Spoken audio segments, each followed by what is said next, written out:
नमस्कार साथियों।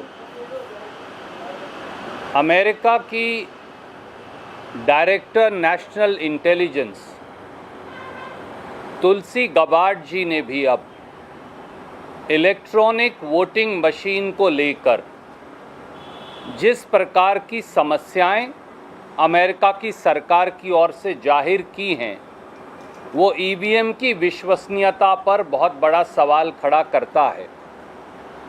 अमेरिका की डायरेक्टर नेशनल इंटेलिजेंस तुलसी गबार्ड जी ने 3 महत्वपूर्ण बातें कही। पहला, ईवीएम की जो मशीन हैं ये सारी हैकेबल हैं, यानी इन्हें हैक किया जा सकता है। दूसरा, ईवीएम मशीन्स पर विश्वास नहीं किया जा सकता, ये उनकी रिसर्च ने और उनकी एजेंसीज ने अमेरिका की पाया है। और तीसरा, ईवीएम में डाला गया वोट कभी भी बदला जा सकता है बजाय उसके जिसके हक में दिया गया हो। हमारा ये कहना है कि ये तथ्य तुलसी गबार्ड जी द्वारा सार्वजनिक पटल पर रखे जाने के बावजूद अब 24 घंटे से ज़्यादा बीत गए। इलेक्शन कमीशन ऑफ इंडिया और चीफ इलेक्शन कमिश्नर चुप क्यों हैं? दूसरा सवाल है, प्रधानमंत्री मोदी जी, एनडीए की सरकार और बीजेपी पूरी तरह से चुप्पी क्यों साधे है? तीसरा सवाल है, सोर्सेस के द्वारा इलेक्शन कमीशन प्लांट करके ये कह रहा है कि ईवीएम बिल्कुल ठीक हैं, सामने आकर सीईसी ये बात क्यों नहीं कहते? चौथा सवाल, अगर ऐसा संशय वो भी अमेरिका की सरकार द्वारा जांच के बाद बिल्कुल सीधे सीधे साक्ष्यों के आधार पर ईवीएम की विश्वसनीयता को लेकर प्रस्तुत किया गया है, तो क्या भारत सरकार की और इलेक्शन कमीशन ऑफ इंडिया की जिम्मेवारी नहीं कि वो सारे साक्ष्य और तथ्य, वो सारे सबूत और जांच जो अमेरिका की सरकार ने जुटाए हैं उन सब को वो इकट्ठा करते और हमारी ईवीएम से उन सारे साक्ष्य की जांच करते और फिर किसी निष्कर्ष पर पहुंचते कि हमारी ईवीएम गलत है या ठीक? और पांचवी बात, अब ईवीएम का मामला सुप्रीम कोर्ट को क्या इसका सुओ मोटो संज्ञान नहीं लेना चाहिए? क्योंकि निष्पक्ष चुनाव बेसिक स्ट्रक्चर संविधान का हिस्सा है और अगर ये सही है तो निष्पक्ष चुनाव जो है वो प्रजातंत्र का और संविधान का मूल आधार है। और अगर वहाँ कुछ गड़बड़ है या वहाँ कुछ संशय है तो पूरी चुनावी प्रक्रिया और प्रजातंत्र की जो हमारी पवित्र गंगा जमुनी धारा है उसी पर सवाल खड़ा होता है। हमारी ये मांग है कि election commission of India, chief election commissioner, प्रधानमंत्री, एनडीए सरकार सामने आकर देश के सामने खड़े इन संशयों का जवाब दे, वो भी तब जबकि बहुत जल्द अन्य राज्यों के अंदर भी चुनाव होने वाले हैं। To put it very, very briefly in English, my friends, the director of the National Intelligence Agency of United States of America, Ms. Tulsi Gabbard, over last 24 hours have raised serious doubts and questions on the authenticity, believability of electronic voting machines. Ms. Gabbard, as the video is available in public domain, has clearly said 3 things. Number 1, electronic voting machines or the entire process is hackable, can be hacked. Secondly, they have gone forward and said that the believability of this process is under serious cloud or doubt.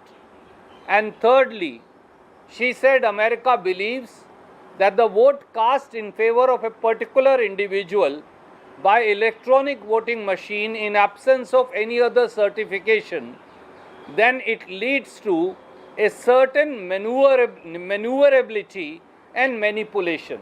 That means vote cast in favor of one person can be vote can be counted in favor of another person by manipulation. 24 hours have passed. Why is Election Commission of India and Chief Election Commissioner, why are they silent? Why is Prime Minister, NDA government and BJP, all of them, why are they silent? Number 3, why is Election Commission of India planting source-based stories to say our EVMs are okay? Why is it that Chief Election Commissioner and his companion election commissioners are not willing to see what are the fallibilities, manipulation and faults in the EVM as discovered by Americans? Fourthly, the correct thing would have been for our NDA government, our CEC, our ECI, to reach out to the Americans and to take hold of the investigation conducted by the Americans with regard to manipulation of EVMs, with regard to hackability of EVMs, with regard to manipulation of votes cast in favor of one person through the electronic voting machines. Instead of doing so, instead of even reaching out and taking that evidence in possession and comparing our EVMs to the evidence collected by United States of America, we are suo moto giving certificates through plants that our EVMs are okay. Why? What is this zeal and hurry to issue certificates without even examining the evidence? And lastly, why should the Supreme Court now take suo moto notice? For free and fair elections are an intrinsic part of democracy and are part of the basic structure of the Constitution. The entire process of election is now under a cloud. More so, when many states are about to go to polls. The time has come when Election Commission of India, CEC in particular, and Prime Minister and his government must answer on the doubts so perceptibly raised by Ms. Tulsi Gabbard, whom we felicitated as early as on 15th of March 2025 during her visit to India on account of her Indian origins. So we expect the CEC, the ECI and the government to answer. Sir, इस मसले पे तुलसी Gabbard के मसले पे चुनाव आयोग के top level से हमारी बातचीत हुई। उनका कहना है कि तुलसी गबार्ड ने इलेक्ट्रॉनिक वोटिंग सिस्टम का जिक्र किया है जिसमें इंटरनेट का इस्तेमाल होता है। भारत के ईवीएम में कोई कैलकुलेटर की तरह उसमें इंटरनेट का इस्तेमाल नहीं होता। सुप्रीम कोर्ट की स्क्रूटनी हो चुकी है। आप लोग भी कई स्टेजेस पे ईवीएम को देख चुके हैं। ये चुनाव आयोग का पक्ष है टॉप सूत्रों के हवाले से। मेरा सबसे पहले तो ये सवाल है कि वो सूत्र जो हैं वो गुम सूत्र हैं कौन? पूरे तथ्य क्या चीफ इलेक्शन कमिश्नर ने, इलेक्शन कमीशन ऑफ इंडिया ने, प्रधानमंत्री ने, भारत के विदेश मंत्री ने तुलसी गबार्ड जी से और अमेरिका की सरकार से बात की? क्या उनसे वो सारे साक्ष्य और सबूत लिए जिसके आधार पर अमेरिका की सरकार कह रही है कि ईवीएम हैक हो सकती हैं, ईवीएम में डाली गई वोट ट्रस्टवर्दी नहीं है, ये वोट किसी दूसरे के पक्ष में डाली जा सकती है? बगैर वो सारे साक्ष्य लिए ये सेल्फ सर्टिफिकेशन सूत्रों के माध्यम से, ये क्या चीज़ है? ये कौन सी चिड़िया का नाम है? इलेक्शन कमिश्नर सामने आए, कहें कि हाँ हमने अमुक दिन वो सारे साक्ष्य लिए थे, हमने हमारी ईवीएम को टेस्ट किया, हमारी ईवीएम ये इस प्रकार से सही है या इस प्रकार से गलत है, या ये कमियां पाई गई हैं हम उन्हें दुरुस्त कर लेंगे। ये सवाल कांग्रेस या बनाम बीजेपी का है ही नहीं, ये सवाल प्रजातंत्र की शुचिता को कायम रखने का है और उस पर चीफ इलेक्शन कमिश्नर, ईसीआई और सरकार पूरी तरह से एक दीवार के पीछे छुप गई है। ये छुप क्यों रहे हैं, सवाल ये है।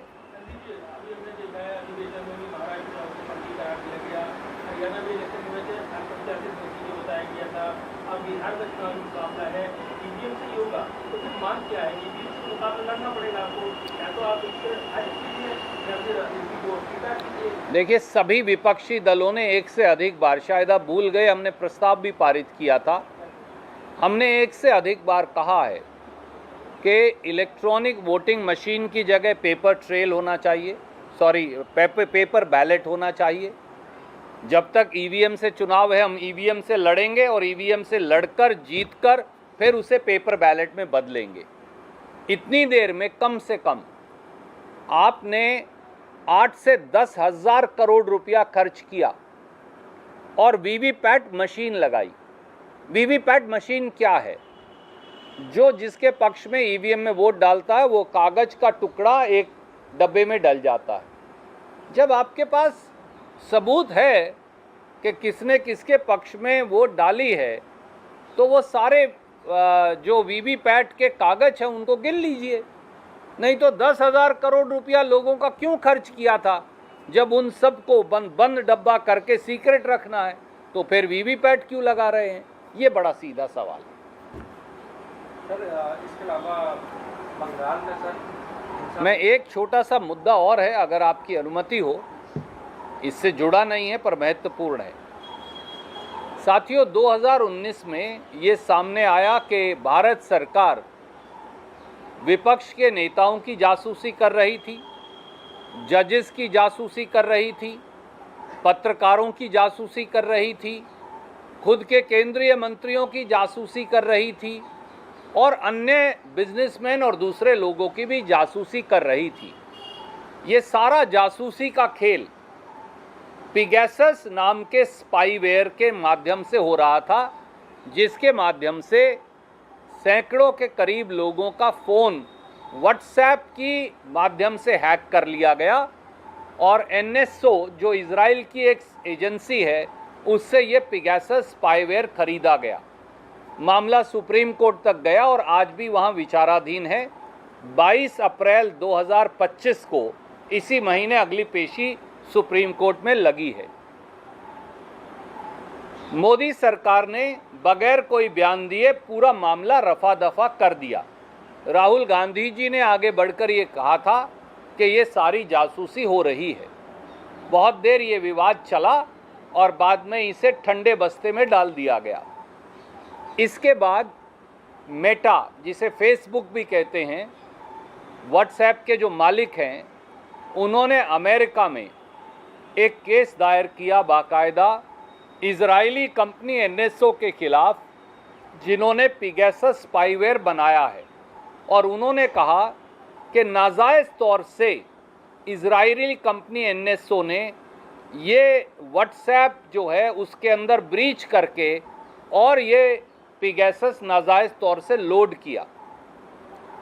वहाँ गवाही हुई, वो साक्ष्य सारे मौजूद हैं और मैंने उन्हें अब सार्वजनिक पटल पर रख दिया है। पर जो महत्वपूर्ण बात है, एक कागज जो पहले सार्वजनिक पटल पर नहीं था कि कितने लोगों के फ़ोन हैक हुए, ये नहीं आया था आज तक।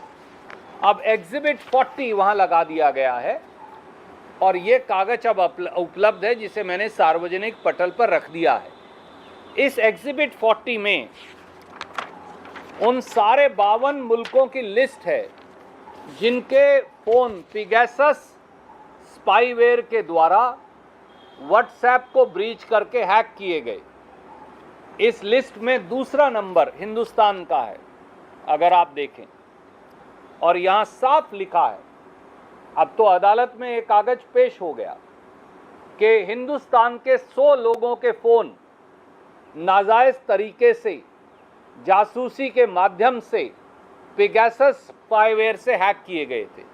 मैं ये उन 52 के 52 मुल्कों की लिस्ट आपको दे रहा हूँ। अब सवाल बड़ा सीधा है, इसके बाद अब कोई शक नहीं बचा। यही नहीं, वहाँ बाकायदा गवाही हुई, शपथ पत्र आया और उस शपथ पत्र के अंदर, जिसकी प्रतिलिपि मैं यहाँ रख रहा हूँ, साफ तौर से फेसबुक ने ये कहा, NSO पिगैसस स्पाईवेयर की मालिक कंपनी ने कहा कि हमसे ये सारे जासूसी वाले लाइसेंस जो हैं वो सोवरिन यानी सरकारों ने लिए थे। तो अब 5 सवाल बड़े सीधे मोदी सरकार से हैं जो हम पूछ रहे हैं। पहला सवाल ये है कि अब ये साफ हो गया कि जासूसी हुई पिगैसस स्पाईवेयर से हुई और हिंदुस्तान के 100 लोगों की हुई। मोदी सरकार इस पर कब जवाब देगी? ये तो हो गया साफ साफ। इसके साथ साथ ये क्या प्राइमा फेसी साबित नहीं हो गया कि मोदी सरकार और उसकी एजेंसियों ने ही इजरायली एजेंसी NSO से पिगैसस स्पाईवेयर खरीदा था? तीसरा सवाल, अगर ये दोनों सवाल सही हैं तो अब सरकार को ये बताना चाहिए कि उन्होंने वो कौन से 100 लोग हैं जिनकी जासूसी की उनके फ़ोन में पिगैसस डालकर, क्या उसकी किसी अदालत से मंजूरी ली गई?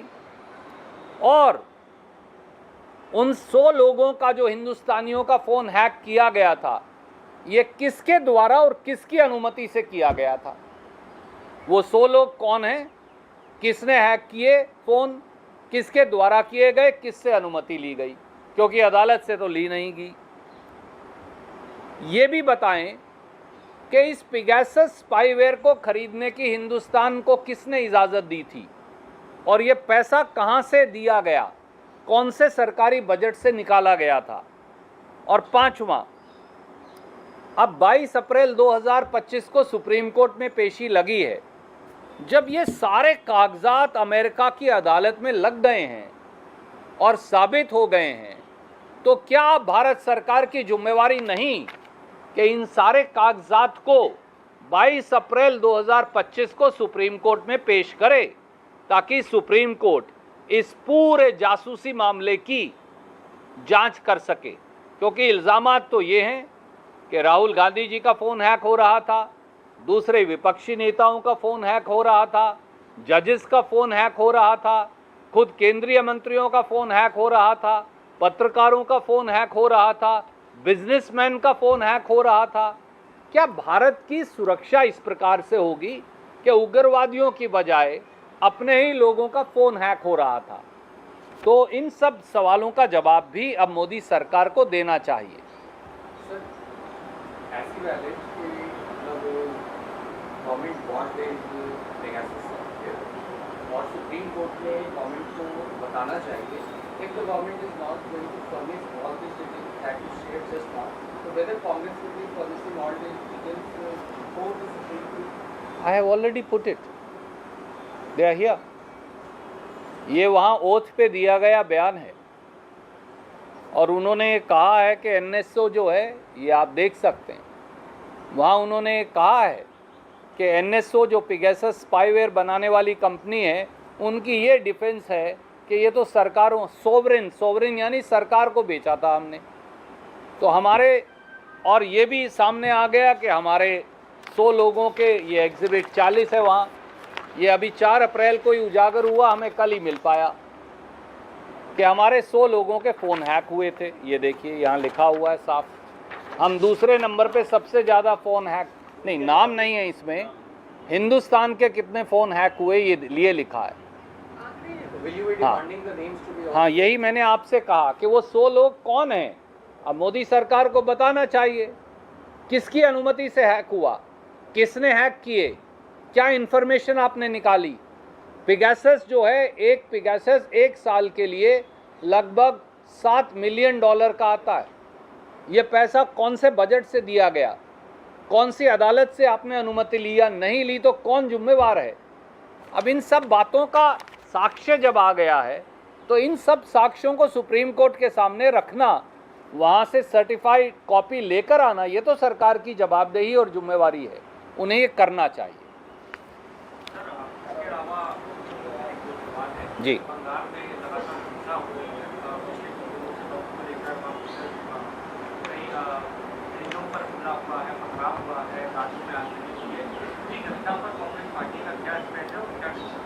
कांग्रेस ने हमेशा एक बात साफ कही है, हिंसा किसी चीज़ का ना हल है ना रास्ता। अगर कोई सरकारी संपत्ति का नुकसान करता है तो कानून को अपना काम करना चाहिए, वो कोई भी हो। अगर कोई हिंसा करता है तो भी कानून को अपना काम करना चाहिए। पर क्या इस सरकार को अपना राजधर्म याद भी है? क्योंकि ये सरकार इस प्रकार के कानून लेकर आती है ताकि समाज में अफरा तफरी और हिंसा फैले। तो कहीं ना कहीं हिंसा करने वाला जिम्मेवार है, पर उसके साथ साथ दिल्ली की शहतीर पर बैठे शहंशाह और उनकी सरकार भी हिंसा के लिए जिम्मेवार है। सर, अनुमान जानती है कुछ मुस्लिम लीडर्स का ये बयान आ रहा है जिसमें कट्टे और तलवार इसलिए लहराए जाते हैं कि दूसरे समाज को डराया जा सके। देखिए, मैं तो तपिस्थल की कुरुक्षेत्र की धरती से आता हूँ, जहाँ वो टीला है, जहाँ किद्वंती ये है कि माता अंजनी ने सूर्य भगवान का तेज लिया, जहाँ से हनुमान जी की उत्पत्ति हुई। तो इसलिए हरियाणा के लोग तो वैसे भी हनुमान भक्त होते हैं। हनुमान किसके भक्त थे? भगवान श्री राम और सीता मैया के। राम और सीता और हनुमान ये हमारे आराध्य हैं, और हमारे आराध्य कभी हिंसा के प्रतिबिंब हो ही नहीं सकते। न राम के नाम पर हिंसा हो सकती, न हनुमान के नाम पर हिंसा हो सकती। भगवान राम और भगवान हनुमान के नाम पर जो लोग हिंसा फैलाते हैं, ये उनकी विकृत मानसिकता तो है ही, परंतु ये दर्शाता है कि उन्होंने कभी हनुमान जी को आत्मसात किया ही नहीं। काश हनुमान जी को आत्मसात कर पाते तो जानते कि हनुमान तो सेवा हैं, हनुमान तो प्रेम हैं, हनुमान तो भक्ति हैं। भक्ति, करुणा, सेवा, प्रेम, हिंसा कैसे हो सकता है? इस बात का जवाब मुझे दें। रणदीप जी, बाबा राम रहीम को 21 दिनों की दोबारा से एक पैरोल मिल गई है। ये 13वीं और उनको पैरोल मिली है जब से वो कन्विक्ट हुए। देखिए, मुझे लगता है कि जहाँ तक किसी व्यक्ति को छुट्टी देने का प्रश्न है, वो एक प्रक्रिया का हिस्सा हो सकता है, पर बार बार अगर किसी व्यक्ति को छुट्टी मिल रही है तो अदालत को जरूर संज्ञान लेकर जांच करनी चाहिए कि इसके पीछे असली मंशा क्या है।